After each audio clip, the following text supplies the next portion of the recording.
नमस्कार बच्चों, आज मैं कक्षा 7 के विद्यार्थियों को हिंदी व्याकरण का पहला अध्याय पढ़ाऊंगी। भाषा और व्याकरण, लैंग्वेज एंड ग्रामर।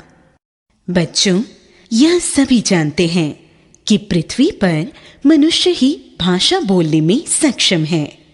दूसरा कोई प्राणी भाषा नहीं बोल पाता, बस आवाजों और संकेतों के माध्यम से ही अपनी प्रतिक्रिया व्यक्त कर सकता है। जैसा कि हम देखते हैं, कुत्ता भौंकता है, हाथी चिंघाड़ता है, शेर दहाड़ता है इत्यादि। पशुओं की ये आवाजें भाषा नहीं हैं। बच्चों, यहाँ दिए गए चित्र में आप देख रहे हैं कि अध्यापिका बच्चों को पुस्तक से कुछ पढ़कर बता रही हैं तथा बच्चे उसे सुनकर समझ रहे हैं। अध्यापिका और बच्चों के बीच यह केवल मुंह से बोला और समझा जा रहा है, इसलिए इसे भाषा का मौखिक रूप कहा जाता है। बच्चों, अब यहाँ दिए गए दूसरे चित्र को देखो।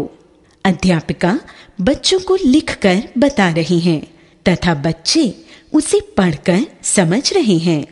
अतः यह भाषा का लिखित रूप है। भाषा वह साधन है जिसके द्वारा हम अपने मन के भावों को प्रकट करते हैं और दूसरों के मन के भावों को जानते समझते हैं। अध्यापन संकेत। छात्रों को स्पष्ट करें कि घर परिवार, पास पड़ोस, रिश्तेदारों, विद्यालय आदि सभी स्थानों पर हमें बोलकर व लिखकर अपने विचारों को समझाना तथा स्वयं दूसरों के विचारों को समझना होता है, जिसके लिए भाषा की आवश्यकता होती है। भाषा के स्पष्टतया दो रूप होते हैं। भाषा के रूप: मौखिक भाषा, लिखित भाषा। एक, मौखिक भाषा। भाषा का वह रूप है जिसमें बोलकर मन के भावों को प्रकट किया जाता है तथा सुनकर समझा जाता है। अध्यापिका द्वारा निर्देश देना तथा छात्रों द्वारा सुनकर समझना मौखिक भाषा का ही रूप है। 2, लिखित भाषा। यह भाषा का वह रूप है जिसमें लिखकर मन के भावों को प्रकट किया जाता है तथा पढ़कर समझा जाता है। पिछले पृष्ठ के चित्र में अध्यापिका का ब्लैक बोर्ड पर लिखकर छात्रों को समझाना भाषा का लिखित रूप है। व्याकरण। व्याकरण वह माध्यम है जिसकी सहायता से हम भाषा को शुद्ध रूप में पढ़ना, लिखना व बोलना सीखते हैं। लिपि। किसी भाषा को लिखने का ढंग लिपि कहलाता है। जैसे हिंदी, संस्कृत व मराठी की लिपि देवनागरी है, पंजाबी की लिपि गुरुमुखी है, उर्दू की लिपि फारसी है। भारत एक विशाल देश है। इसके भिन्न भिन्न भागों में अनेक भाषाएं बोली जाती हैं।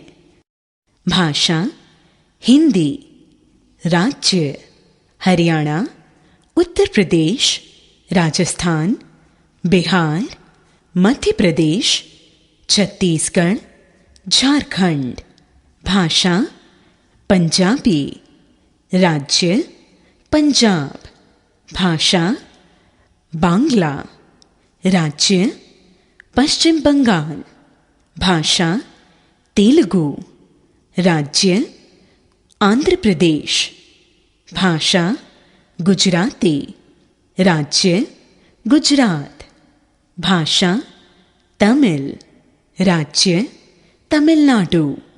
भाषा: मराठी, राज्य: महाराष्ट्र। भाषा: कन्नड़, राज्य: कर्नाटक। भाषा: मलयालम, राज्य: केरल। भाषा: उड़िया, राज्य: उड़ीसा। भाषा: कोंकणी, राज्य: गोवा।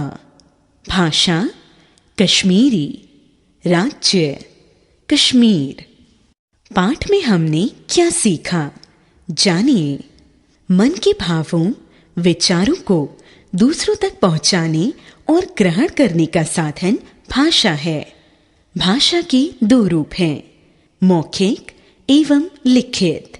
किसी भाषा के लिखने के ढंग को लिपि कहते हैं। व्याकरण भाषा के शुद्ध रूप का ज्ञान कराता है। हिंदी की लिपि देवनागरी है। कंठस्थ करो। संकेतों आवाजों के कुछ अर्थ समझ नहीं आते। स्पष्ट करें जो शब्द भाव को, भाषा वही कहलाते।